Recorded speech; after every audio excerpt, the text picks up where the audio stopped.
Mambo. Poa. Ina maana gani ukikuwa hapo kufanya hizi maoa hivi? Mwenyewe tu. Yaani najisi kwanza. Waisi kirosi wewe. Basi ndio ningependa nikuulize. Unajua siku zote tumekuwa tukicheza pamoja, tukiongea pamoja. Sasa leo ningependa nikueleze kitu kimoja na usinifikirie vibaya. Vibaya samani. Kwa maana inamaanisha nini kusema hivi?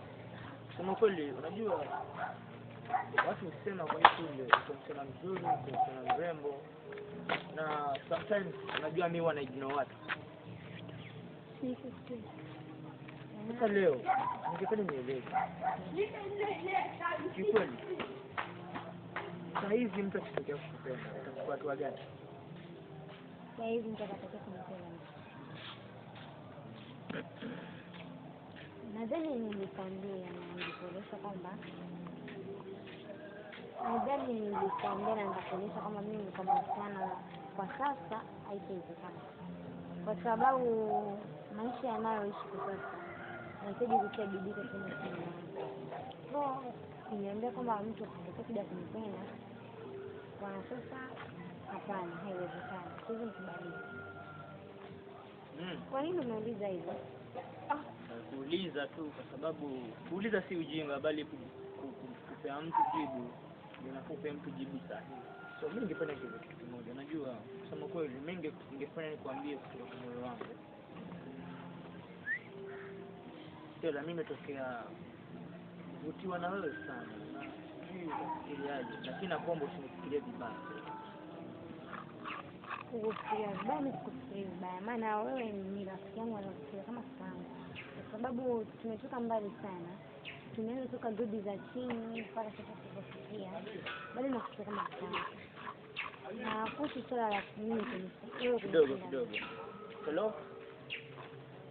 Ndio. Ukirudi dakika moja nafika sasa hivi. Haitajika mama mtaalamu. Huyu ni babangu amepiga simu. Babako yule babangu wa kambo, si babangu wa. Kwani una baba wa kambo, baba mzazi?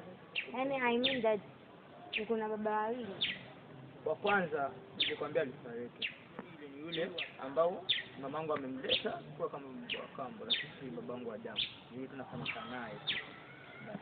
Umeelewa? Hichi kuhusu swala langu ambalo nimekwambia kwa sababu muda si mchache naondoka.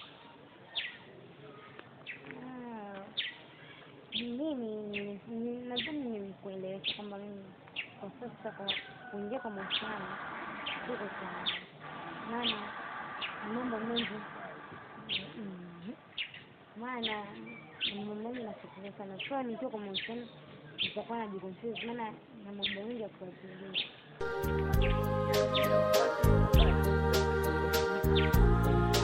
Amen.